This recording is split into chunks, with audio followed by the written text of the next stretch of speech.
pang-araw-araw na mga salita ng Diyos. Nilayon ng Diyos na sirain ang mundo gamit ang isang baha. Sinabihan si Noe na gumawa ng isang daong. Henesis, Kapitulo 6, versikulo 9 hanggang 14. Ito ang mga lahi ni Noe. Si Noe ay lalaking matuwid at sakdal noong kapanahunan niya. Si Noe ay lumalakad na kasama ng Diyos. At nagkaanak si Noe ng 3 lalaki, si Sem, si Cham, at si Japhet.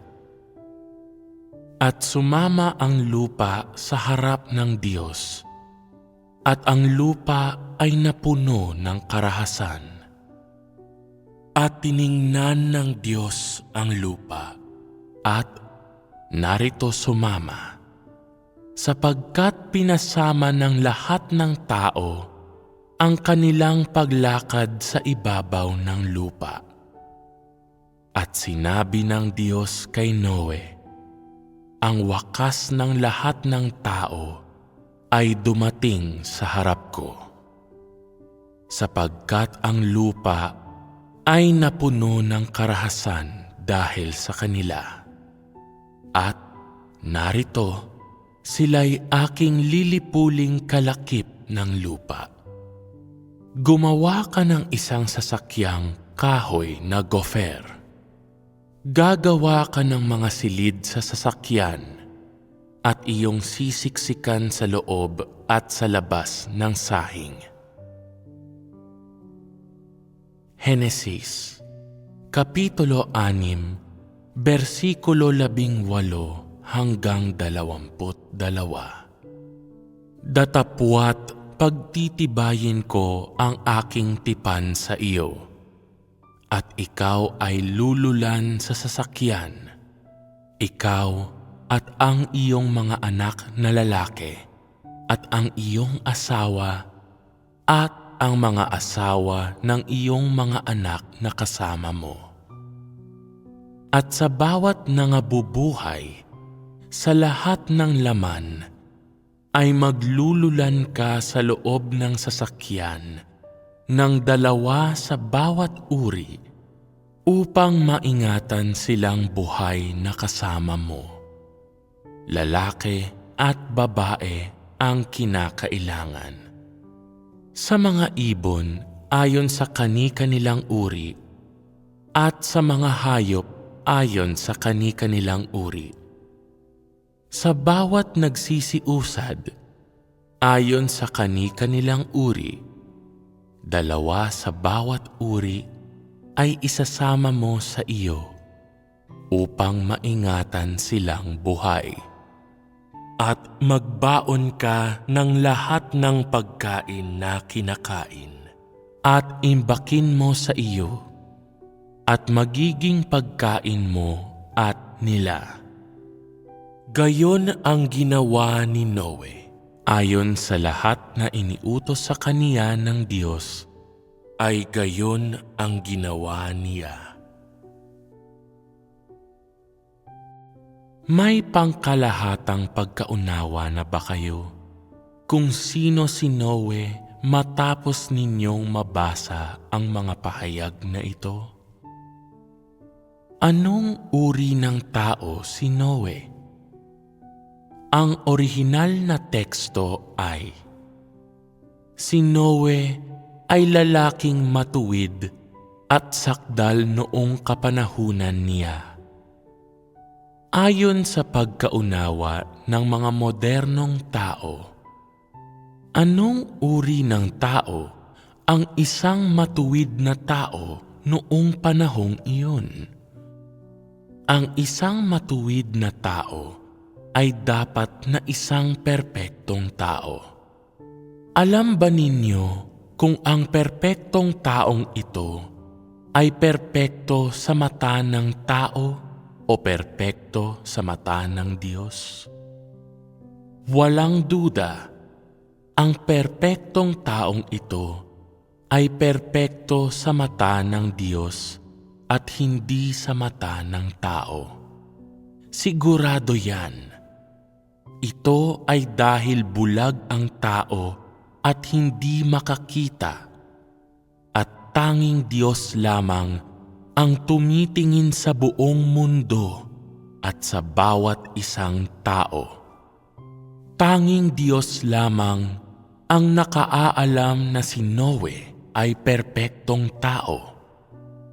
Kaya ang balak ng Diyos na sirain ang mundo gamit ang isang baha ay nagsimula sa sandaling tinawag niya si Noe. Ang pagtawag kay Noe ay isang simpleng bagay.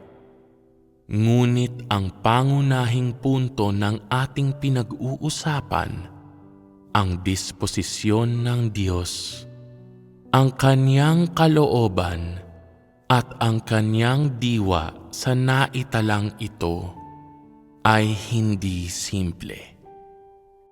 Upang maunawaan ang ilang mga aspetong ito ng Diyos, dapat muna nating maunawaan ang uri ng taong nais tawagin ng Diyos, at sa pamamagitan nito, maunawaan ang kanyang disposisyon, kalooban at diwa.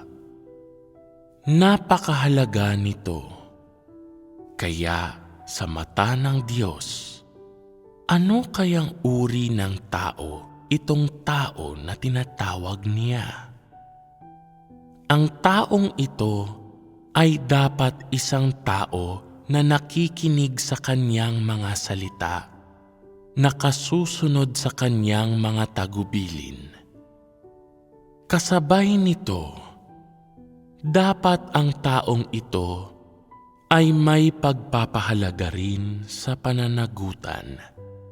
Isang tao na isasagawa ang salita ng Diyos sa pamamagitan ng pagturing dito bilang pananagutan at tungkulin na nakatalagang tuparin nila. Kung ganoon, ang taong ito ba ay kinakailangang nakakakilala sa Diyos? Hindi. Noong panahong iyon, wala pang gaanong naririnig si Noe tungkol sa mga katuruan ng Diyos o naranasan ang kahit ano sa gawain ng Diyos. Sa makatuwid, ang kaalaman ni Noe tungkol sa Diyos ay napakaliit. Bagamat nakatala rito na si Noe ay nabuhay ng kasama ang Diyos. Nakita ba niya kailanman ang persona ng Diyos? Ang sagot ay tiyak na hindi. Dahil sa mga panahong iyon, tanging ang mga mensahero lamang ng Diyos ang pumupunta sa mga tao. Habang maaari nilang katawanin ang Diyos sa pagsasabi at paggawa ng mga bagay, ipinaaabot lamang nila ang kalooban ng Diyos at ang kanyang mga layunin. Hindi ipinahayag sa tao ng harapan ang persona ng Diyos. Sa bahaging ito ng banal na kasulatan, ang tanging nakikita natin ay kung ano ang dapat gawin nitong tao na si Noe at kung ano ang mga tagubilin ng Diyos sa kanya. Kaya ano ang diwang ipinahayag ng Diyos dito? Ang lahat ng mga ginagawa ng Diyos ay naplano ng may katiyakan. Kapag nakakakita siya ng isang bagay o sitwasyong nagaganap, may nakalaang pamantayan upang sukatin ito sa kanyang mga mata. At ang pamantayang ito ang magsasabi kung magsasagawa siya ng isang plano upang makitungo dito o kung paano harapin ang bagay at sitwasyong ito. Hindi malamig ang kanyang loob o walang pakiramdam sa lahat ng bagay. Sa katunayan, ito ay lubos na kabaliktaran. May bersikulo dito na sinabi ng Diyos kay Noe, "Ang wakas ng lahat ng tao ay dumating sa harap ko, sapagkat ang lupa ay napuno ng karahasan dahil sa kanila. At narito, sila'y aking lilipuling kalakip ng lupa." Sa mga salita ng Diyos dito, sinabi ba niyang lilipulin lamang niya ang mga tao? Hindi. Ang sabi ng Diyos ay lilipulin niya ang lahat ng mga nabubuhay na laman. Bakit gusto ng Diyos ang panlilipol?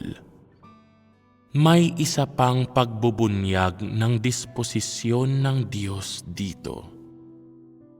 Sa mga mata ng Diyos, may hangganan ang kaniyang pasensya sa katiwalian ng tao, sa karumihan, karahasan, at kaswailan ng lahat ng laman. Ano ang kaniyang hangganan? Tulad ng sabi ng Diyos, at tiningnan ng Diyos ang lupa, at narito sumama, sapagkat pinasama ng lahat ng tao ang kanilang paglakad sa ibabaw ng lupa. Ano ang ibig sabihin ng pariralang sapagkat pinasama ng lahat ng tao ang kanilang paglakad sa ibabaw ng lupa? Ito ay nangangahulugan na anumang nabubuhay kasama na ang mga sumusunod sa Diyos, ang mga tumatawag sa pangalan ng Diyos, ang mga minsan ay naghandog ng mga sinunog na alay sa Diyos, ang mga nagsalita ng pagkilala sa Diyos at nagpuri pa sa Diyos, sa sandaling ang kanilang mga asal ay mapuno ng katiwalian at makaabot sa mga mata ng Diyos. Kailangan niyang lipulin sila. Iyan ang hangganan ng Diyos. Kaya hanggang saan nanatiling mapagpasensya ang Diyos sa tao at sa katiwalian ng lahat ng laman? Hanggang sa lahat ng mga tao, maging mga sumusunod sa Diyos o hindi mananampalataya, ay hindi lumalakad sa tamang landas. Hanggang sa ang tao ay hindi lang tiwali ang moralidad at puno ng kasamaan, ngunit wala na ring naniniwalang may Diyos, lalo nang wala ang naniniwala na ang mundo ay pinaghaharian ng Diyos at makapagdadala ang Diyos ng liwanag at ng tamang landas.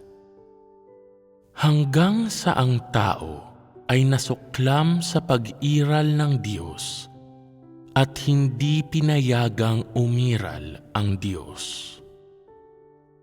Sa sandaling umabot sa puntong ito ang katiwalian ng tao, mawawalan na ng pasensya ang Diyos. Ano ang papalit rito? Ang pagdating ng puot ng Diyos at kaparusahan ng Diyos.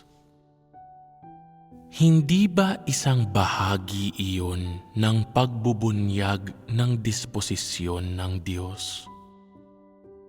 Sa panahong ito, mayroon pa bang matuwid na tao sa mata ng Diyos? Mayroon pa bang perpektong tao sa mata ng Diyos? Ito ba ay panahon kung saan ang asal ng lahat ng katawang tao sa lupa ay tiwali sa mata ng Diyos? Sa araw at panahong ito, bukod doon sa mga gustong gawing ganap ng Diyos, iyong mga makakasunod sa Diyos at makakatanggap ng Kanyang kaligtasan, hindi ba hinahamon ng lahat ng taong laman ang hangganan ng pasensya ng Diyos? Hindi ba puno ng karahasan ang lahat ng mga nangyayari sa tabi ninyo, ang mga nakikita ng mga mata ninyo, at naririnig ng mga tainga ninyo, at personal na nararanasan ninyo sa araw-araw sa mundong ito? Sa mata ng Diyos, hindi ba dapat nawakasan ang ganitong uri ng mundo, ang ganitong uri ng panahon? Bagamat ang kalagayan sa kasalukuyang panahon ay ibang-iba sa kalagayan noong panahon ni Noe. Ang mga damdamin at poot ng Diyos para sa katiwalian ng tao ay nananatiling ganap na katulad noong panahong iyon.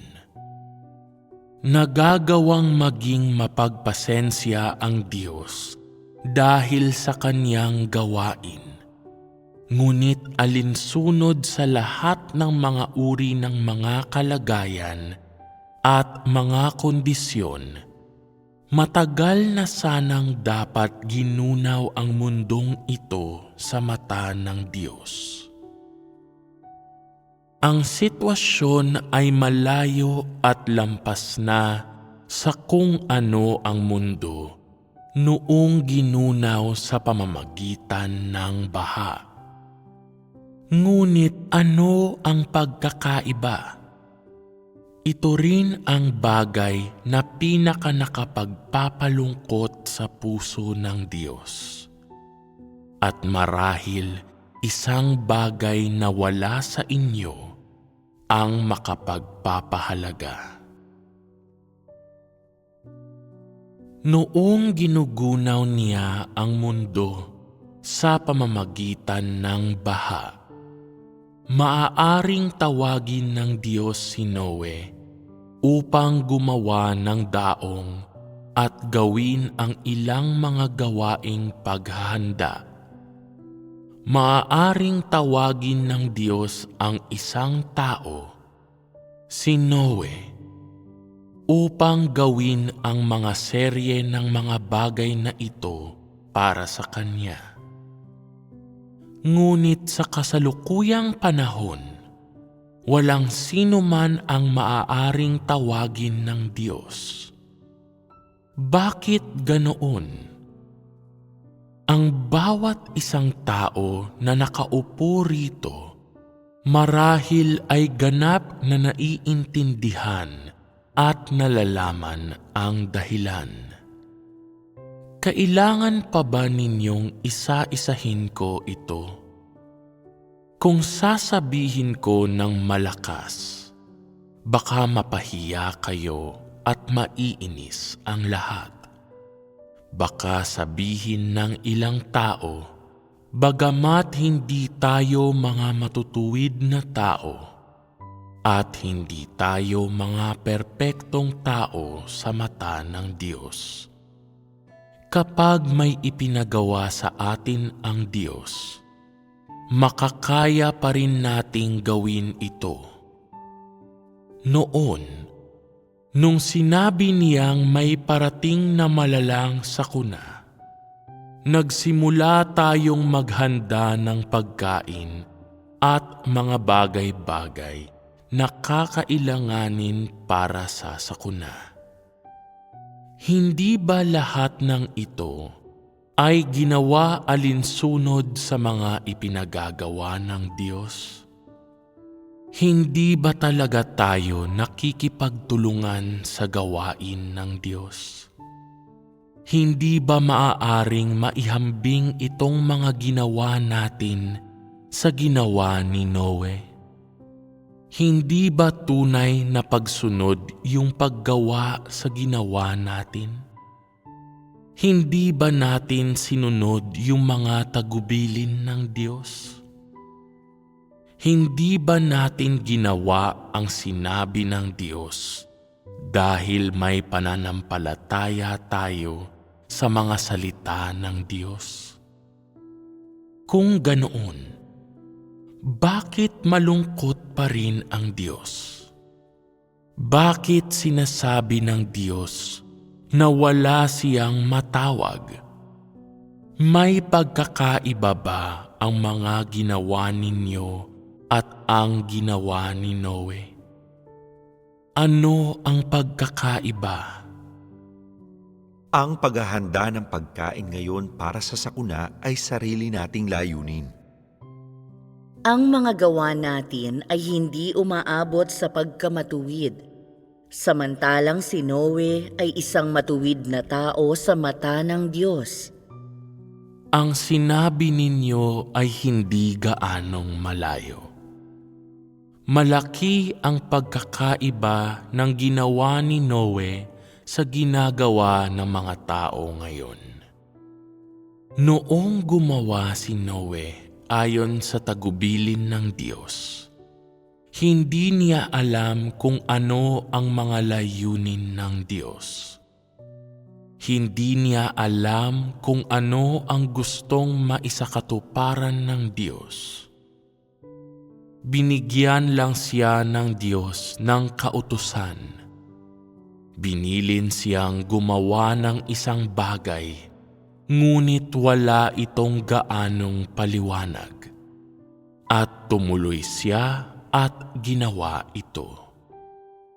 Hindi niya sinubukang alamin ang mga layunin ng Diyos ng palihim, ni lumaban sa Diyos o nagdalawang puso.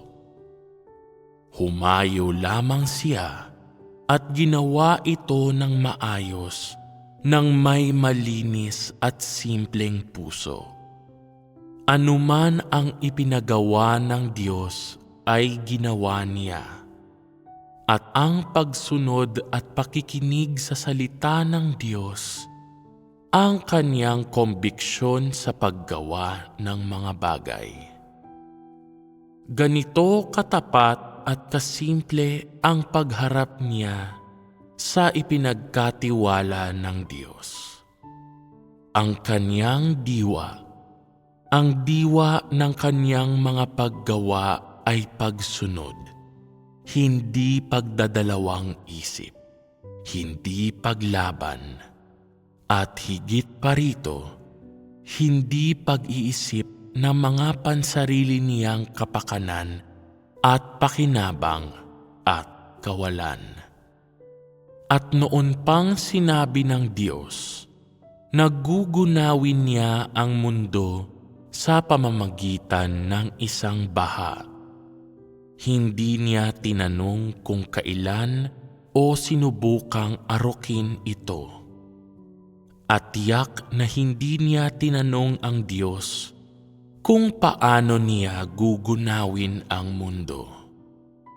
Gumawa lang siya ayon sa tagubilin ng Diyos. Sa paano mang paraan nais ng Diyos na gawin ito, At kung ano ang ipagagawa nito, ginawa niya ito ayon mismo sa hiningi ng Diyos at nagsimula siyang gumawa agad pagkatapos. Ginawa niya ito ng may saloobing nagnanais na magbigay kasiyahan sa Diyos. Ginagawa ba niya ito upang matulungan ang sarili niya na makaiwas sa sakuna? Hindi. Tinanong ba niya ang Diyos kung gaano pa katagal bago gunawin ang mundo? Hindi. Tinanong ba niya ang Diyos o alam ba niya kung gaano katagal gawin ang daong? Hindi rin niya alam iyon. Sumunod lang siya, nakinig, at ginawa ito ng maayos. Ang mga tao ngayon ay hindi tulad nito. Sa sandaling may kapirasong impormasyon ang nabunyag sa pamamagitan ng salita ng Diyos, sa sandaling makadadama ang mga tao ng palatandaan ng kaguluhan o pagkabagabag, agad silang magmamadaling kumilos, ano paman at anuman ang dapat bayaran, upang maihanda ang kanilang kakainin, iinumin, at gagamitin matapos ang sakuna. Pinaplano kahit ang dadaanan sa pag-alpas pag dumating ang sakuna.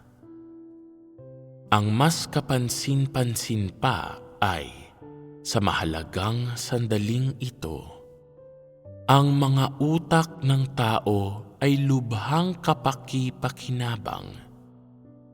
Sa mga kalagayang hindi nagbigay ang Diyos ng anumang mga tagubilin, kayang magplano ng tao para sa lahat sa napakaangkop na paraan. Maaari ninyong gamitin ang salitang perpekto para ilarawan ito. Tungkol naman sa kung ano ang sinabi ng Diyos, ano ang mga layunin ng Diyos, o ano ang mga gusto ng Diyos, walang may pakialam at walang sumubok na pahalagahan ito. Hindi ba iyan ang pinakamalaking pagkakaiba sa mga tao ngayon at kay Noe? Sa naitalang ito na kwento ni Noe, may nakikita ba kayong bahagi ng disposisyon ng Diyos? May hangganan ang pagpapasensya ng Diyos para sa katiwalian, karumihan, at karahasan ng tao. Kapag umabot siya sa hangganang iyon, hindi na siya magiging mapagpasensya at sa halip ay sisimulan na ang kanyang bagong pamamahala at bagong plano. Sisimulan nang gawin ang dapat niyang gawin. Ibunyag ang kaniyang mga gawa at ang kabilang bahagi ng kaniyang disposisyon. Ang pagkilos niyang ito ay hindi upang ipakita na hindi siya dapat saktan kailanman ng tao o ipakita na siya ay puno ng awtoridad at poot, at hindi upang ipakita na kaya niyang lipulin ang sangkatauhan. Ito ay dahil ang kaniyang disposisyon at ang kaniyang banal na diwa ay hindi na pinahihintulutan. Ubos na ang pasensya para sa ganitong uri ng sangkatauhan na mabuhay sa kaniyang harapan. mabuhay sa ilalim ng kanyang dominyon. Ang ibig sabihin, kapag ang buong sangkatauhan ay laban sa kanya, kapag wala siyang maaaring iligtas sa buong mundo, wala na siyang pasensya para sa ganitong uri ng sangkatauhan at isasagawa ng walang anumang pag-aalinlangan ang kanyang plano. Ang lipulin ang ganitong uri ng sangkatauhan. Ang ganitong kilos ng Diyos ay itinakda ng kanyang disposisyon. Ito ay isang hindi maiiwasang kahihinatnan at isang kahihinatnan na dapat tiisin ng bawat nilikha sa ilalim ng dominyon ng Diyos. Hindi ba nito ipinakikita na sa kasalukuyang panahon, hindi na mahintay ng Diyos na makumpleto ang kanyang plano at iligtas ang mga taong nais niyang iligtas? Sa ilalim ng mga kalagayang ito, ano ang pinakamahalaga sa Diyos? Hindi kung paanong ang mga hindi sumusunod sa Kanya o ang mga lumalaban sa Kanya ay pagbantaan Siya, labanan Siya, o kung paano manirang puri ang mga tao laban sa Kanya. Ang mahalaga lamang sa Kanya ay kung ang mga sumusunod sa Kanya, ang mga kinauukulan ng Kanyang kaligtasan sa Kanyang plano sa pamamahala ay nagawa na niyang ganap. Kung nakamit ba nila ang ikasisiya niya? Para sa mga tao na bukod sa mga sumusunod sa Kanya, naglalaan lamang siya paminsan-minsan ng kaunting kaparusahan upang ipahayag ang kanyang puot.